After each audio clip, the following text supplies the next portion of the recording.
என் அன்பு சகோதர சகோதரிகளே, ஆண்டவரும் உலக ரட்சகருமான இயேசு கிறிஸ்துவின் நாமத்தில் என் அன்பின் வாழ்த்துக்கள். இன்றைய முத்து மூலமாக மறுபடியும் உங்களை சந்திப்பதிலே மகிழ்ச்சி அடைகிறேன். கர்த்தர் உங்களை ஆசீர்வதிப்பாராக. எனக்கு அருமையான தேவனுடைய பிள்ளைகளே, பெரிய பர்வதம் சமபூமி ஆகும். பயப்படாதீங்க. எவ்வளவு பெரிய பர்வதம் உங்களை மிரட்டி கொண்டிருந்தாலும், ஒருவேளை உங்கள் வாழ்க்கையில நீங்களே நம்பிக்கை இழந்து போயிருந்தாலும் அது சமபூமி ஆகும்படி கர்த்தர் அனுக்கிரகம் செய்வார். கர்த்தருடைய பிள்ளைகளே, ஆனால் இன்னைக்கு இன்னொரு காரியத்தை நம்ம கற்றுக்கொள்ள போகிறோம். 1 சாமுவேல் 17ஆம் அதிகாரத்தின் 47ஆம் வசனத்துல இன்னொரு காரியத்தை நம்ம கற்றுக்கொள்ள போகிறோம். 1 சாமுவேல் 17ஆம் அதிகாரம் 47வது வசனம்.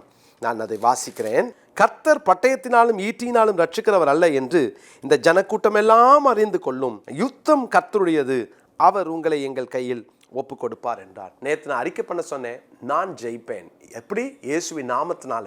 நான் அதே நேரத்தில் நம்ம ஒரு வேளை போகலாம், பார்க்கறதுக்கு கோலியாத்துக்கோ பெரிய பர்வதத்துக்கோ பெரிய மலைக்கோ நம்ம வர மாதிரி தான் இருக்கும். ஆனால் இங்கே இயேசுவின் நாமத்தில் அறிக்கை பண்ணிட்டு போகிறவர்களுக்கு ஆண்டவர் கொடுக்குற இன்னொரு அனுக்கிரகம் என்ன தெரியுமா? அந்த யுத்தம் நம்முடையது அல்ல, இது கர்த்தருடைய யுத்தம். பிரியமானவர்களே, இங்க கர்த்தரை முன்னிலைப்படுத்துகிறான், நான் அல்ல. நான் ஒருவேளை இந்த கவனை கையில் வச்சிருக்கலாம், நான் அதில் கல்லை மாட்டி சுத்தலாம், அதை எரியலாம். ஆனால் யுத்தம் கர்த்தருடையது. யுத்தம் கர்த்தருடையது என்பதற்கு அடையாளம் என்ன தெரியுமா? எதிரியை ஒருவேளை நெற்றியில படும்படி வீசினாலும் அவன் மல்லாக்க விழமாட்டான், முகங்குப்புற விழுவான். எவ்வளோ பெரிய ஆளா இருக்கலாம். ஒருவேளை ஆமானுடைய சிங்காசனம் எல்லாரை விட உயர்ந்திருந்துச்சு, ஆனால் எஸ்தர் ராஜாத்திக்கு முன்பாக அவன் தலை குப்புற விழுந்துதான் ஆகணும். அருமையான தேவனுடைய பிள்ளைகளே, இந்த நாள்ல ஒரு காரியத்தை திட்டம் பண்ணி கொள்ளுங்க. நீங்க சந்திச்சுக்கிட்டு இருக்கிற யுத்தம் கர்த்தருடைய யுத்தம், உங்களுடையது அல்ல. நான் என்ன பண்றேன் பாரு அப்படின்னு சில முடிவுகளை எடுத்து, சில தீர்மானங்களை எடுத்து, சில முயற்சிகளை எடுத்து, கொஞ்சம் நீங்க முயற்சி பண்ணி கொஞ்சம் நான் பார்க்குறேன்னு சொல்லி உங்க மாம்சத்துல போராடி இருந்தீங்கன்னா கொஞ்சம் நீங்க பின்வாங்கிருங்க. வேண்டாம், யுத்தம் கர்த்தருடையது அப்படின்னு அங்கே அந்த யுத்தத்தை கர்த்தருடைய கையில கொடுத்துருங்க. அவர் பண்ணட்டும். நீங்க சொல்லுங்க, என்னால முடியாதுப்பா அப்படின்னு அவர்கிட்ட விட்டுருங்களேன். அந்த யுத்தத்தை கர்த்தர் பார்த்து கொள்வார். நம்ம யுத்தம் பண்றதுக்கும் கர்த்தர் யுத்தம் பண்ணுவதற்கு வித்தியாசம் உண்டு இல்லையா? அதனால உங்களை நிந்திக்கிறவர்களை நீங்க ஆசீர்வதிங்க. உங்களை ஒருவேளை துன்பப்படுத்துறதுக்காக ஜெபியுங்க. நம்ம ஆசீர்வதிக்குவோம், ஜெபம் பண்ணுவோம், சபிக்க வேண்டாம். ஆனால் ஒரு உண்மை என்னன்னா, கர்த்தர் யுத்தத்தை கையில எடுத்தார்னா என்ன நடக்கும் அப்படின்றத நீங்க பார்ப்பீங்க. பிரியமானவர்களே, இந்த யுத்தம் கர்த்தருடையது. இன்னொரு வசனத்தை கூட நான் சொல்றேன். யாத்திராகமம் 14ஆம் அதிகாரம் 14ஆம் வசனம். கர்த்தர் உங்களுக்காக யுத்தம் பண்ணுவார், நீங்கள் சும்மா இருப்பீர்கள். யோசித்து பார்த்தீங்களா? கர்த்தர் நமக்காக யுத்தம் பண்ணுவார். காரணம் என்ன? நம்ம அவருடைய சட்டைகளுக்குள்ள இருக்கிறோம், அவருடைய நிழலுக்குள்ள இருக்கிறோம். எப்படி நம்மளை விட்டுருவாரு? கர்த்தர் யுத்தம் பண்ணுவார். யுத்தம் கர்த்தருடையது. கர்த்தர் யுத்தம் பண்ணுவார். குதிரை யுத்த நாளுக்கு ஆயத்தமாக்கப்படும், ஜெயமோ கர்த்தரால் வரும். அப்படின்னா எல்லாமே அவரை முன்னிலைப்படுத்துவோம். அவர் முன்னால போவார், அவர் நமக்காக யுத்தம் பண்ணுவார், அவர் நமக்காக பேசுவார், நமக்காக வழக்காடுவார். நீங்க நினைக்கலாம், எனக்காக பேச யாரும் இல்லை, எனக்காக சண்டை போட யாரும் இல்லை, எனக்காக பரிந்து பேச யாரும் இல்லை, எனக்காக வழக்காட யாரும் இல்லை, எனக்கு ஒரு நல்ல காரியத்தை செய்ய யாரும் இல்லை. நீங்க எத்தனை நாள் அப்படி சொல்லிட்டு இருக்க போறீங்க? நமக்காக கர்த்தர் இருக்கிறார். இந்த வார்த்தை கேட்கிற சகோதரி சகோதரா, உங்களுக்காக கர்த்தர் இருக்கிறார். மறந்துடாதீங்க. உங்களுக்காக தேவனை முன்னிலைப்படுத்துகிற யாரா இருந்தாலும் அவரை முன்னிலைப்படுத்திட்டோம்ல, யுத்தம் கர்த்தருடையது சொல்லி பாருங்களேன். அவரை சொன்னதுனால அவர் ஒரு நாள் உங்களை விட்டுட்டு வேடிக்கை பார்க்க மாட்டார். அந்த யுத்தத்தை அவர் முன்னால நின்று நடத்துவார். நம்ம அமைதியா இருப்போம், நாம் சும்மா இருப்போம், நாம் தேவ பிரசன்னத்துல இருப்போம். வாசிங்க 59ஆம் அதிகாரம் ஏசாயா 19வது வசனம். ஏசாயா 59:19. அப்பொழுது சூரியன் அஸ்தமிக்கும் திசை தொடங்கி கர்த்தருடைய நாமத்துக்கும் சூரியன் உதிக்கும் திசை தொடங்கி அவருடைய மகிமைக்கும் பயப்படுவார்கள். வெள்ளம் போல் சத்துரு வரும்போது கர்த்தருடைய ஆவியானவர் அவனுக்கு விரோதமாய் கொடியேற்றுவார். வெள்ளம் போல சத்துரு வரும்போது, இவ்வளோ பெரிய சத்துருவின் கூட்டமா அப்படின்னா நம்ம என்ன பண்றது? நீங்க சும்மா இருங்க. கர்த்தர் அந்த யுத்தத்தை நடத்துவார், அவர் கொடியேற்றுவார். அந்த கொடியை கண்டு சத்துரு மிரளுவான். தேவனுடைய பிள்ளைகளே, எவ்வளோ நாள் நம்மளோட கூட போராடிட்டு இருக்க முடியும்? யுத்தம் கர்த்தருடையது, அவர் பார்த்து கொள்வார். இன்னைக்கு வாயை திறந்து அறிக்கை பண்ணுங்க.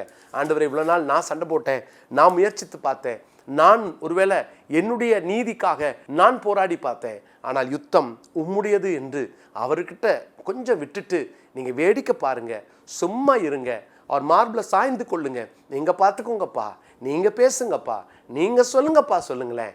அவர் உங்களுக்காக யுத்தம் பண்ணுவார். எவ்வளவு பெரிய பர்வதமா இருந்தாலும் அது உங்களுக்கு முன்பாக சமபூமியாகும். 2 நாளாகமத்தின் புஸ்தகம் 20ஆம் அதிகாரம் 15ஆம் வசனத்துல பாருங்க, பெரிய யுத்தம் வருகிறது யோசபாத்துக்கு விரோதமாய். ஆனால் யோசபாத்துக்கு ஒன்று தெரியும், இதை நான் முன்னால் நின்று என்னால் நடத்த முடியாது, எனக்கு திறமை இல்லை, எனக்கு அதுக்குரிய ஞானம் இல்லை, எனக்கு தெரிஞ்சதெல்லாம் அவரை முன்னிலைப்படுத்துவது. அவரை முன்னிலைப்படுத்தினான் யோசபாத், எல்லா காரியமும் கர்த்தர் அவனுக்கு சாதகமாக்கினார். இன்னைக்கும் கர்த்தரை முன்னிலைப்படுத்தலாமா? அவரை முன்னிலைப்படுத்த ஆரம்பிக்கும் போது அவர் பொறுப்பெடுப்பார், அவர் பார்த்துக்கொள்வார். 1 சாமுவேல் 17:47 அந்த நாளுக்குரிய மனப்பாட வசனமாய் குறித்துக் கொள்ளுங்கள். 1 சாமுவேல் 17:47. ஜெபிக்கலாமா? பரிசுத்தமுள்ள பிதாவே, எங்களுக்காக நீர் யுத்தம் பண்ண போகிறீர், நாங்கள் சும்மா இருப்போம், நீங்கள் பார்த்துக்கோங்கப்பா. சில காரியத்தை நாங்கள் இவ்வளோ நாள் முயற்சித்து தோற்று போயிட்டோம். காரணம், எங்களை முன்னிலைப்படுத்தி உங்கள் பேரை சொல்லிக்கிட்டோமே தவிர நாங்கள் ஏதோ எங்களால் செய்ய முடியும்னு நினச்சி முயற்சித்தோம். எங்களை மன்னியும் ஆண்டவரே. இனி நீங்கள் பார்த்துக்கோங்க. உங்கள் மார்பில் சாஞ்சி, உங்கள் மேலே சாஞ்சி இந்த யுத்தத்தை நாங்கள் பார்க்கணும். ஆனால் நாங்கள் இந்த யுத்தத்தை செய்ய போகிறதில்ல, யுத்தம் கர்த்தருடையது. ஆண்டவரே, நாங்கள் யாரையும் பழிவாங்க முடியாது, யார்கிட்டையும் நாங்கள் சண்டை போட முடியாது. ஆண்டவரே, நாங்கள் யாரையும் சபிக்க முடியாது. காரணம், இந்த யுத்தம் உங்களுடையதாக இருக்கிறதுனால நீங்கள் பார்த்துக்கோங்க. யார் யாரெல்லாம் இந்த வார்த்தையை கேட்குறவங்க பிள்ளைங்க, என்னோடு இவங்க யுத்தம் பண்ணுறாங்களே, வழக்கு போட்டிருக்காங்களே, என்னை கோர்ட்டுக்கு இழுத்துட்டாங்களே, எனக்கு இவ்வளோ பெரிய நஷ்டத்தை ஏற்படுத்திட்டாங்களே, இவ்வளோ அவமானத்தை ஏற்படுத்திட்டாங்களேன்னு சொல்லி யாரெல்லாம் கண்ணீர் வடித்தாலும் நீங்கள் பார்த்துக்கோங்கப்பா, நீங்கள் பார்த்துக்கோங்க. உங்கள் பிள்ளைகளுக்காக நான் ஜெபிக்கிறேன். இந்த நாளிலே உங்கள் பிள்ளைகளுக்காக நீங்கள் யுத்தம் பண்ணதை இந்த வார்த்தையை கேட்கிற ஒவ்வொருவரும் அனுபவிக்கட்டும். அப்படியே நீ செய்வதற்காக நன்றி. இந்த நாள் ஒரு வெற்றியின் நாளாக இருக்கட்டும்.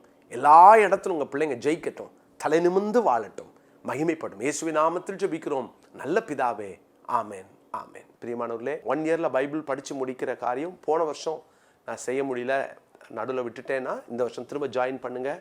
உடனடியாக ஃபோன் பண்ணி நீங்கள் அந்த வாட்ஸ்அப் குரூப்பில் சேர்ந்துட்டிங்கன்னா நாங்கள் உங்களுக்கு ஒவ்வொரு நாளும் அதை படித்து முடிச்சோன்னே நீங்கள் போல் பண்ணுறதுக்கு ஒரு வசதி இருக்கிறது.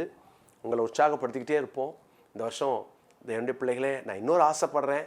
எத்தனை பேர் இதுக்கு நீங்கள் சரின்னு சொல்கிறீங்களோ, காலையில் ஒரு தடவை சாயங்காலம் ஒரு தடவை படிக்கலாமா? இந்த வருஷம் 2 தடவை படிக்க பிளான் பண்ணுவோம். கர்த்தர் கிருபை தருவார். ஒரு தடவைக்கே ட்ரை பண்ணுறேன், முடியலையே பிரதர் அப்படின்றீங்களா? 2 முறை முயற்சி பண்ணுங்கள். கஷ்டன்றவங்க ஒரு தடவையாவது படிச்சிருங்க, நம்ம சேர்ந்து படிக்கலாம். ஆயுசு காலத்தில் நம்ம எப்படி ஒரு 100 தடவையாவது பைபிளை படித்து முடிக்க ஒரு தீர்மானம் எடுப்போம். கர்த்தர் உதவி செய்வார். இந்த மாதிரி ஆலய கட்டுமான பணிகளுக்காக ஜெபம் பண்ணிக்கோங்க. கர்நாடகாலையும் வட இந்தியாவில் ஒரிசாவிலையும் 2 சர்ச்சஸ் கட்டி முடிக்க வேண்டிய கட்டாயத்தில் இருக்கிறோம்.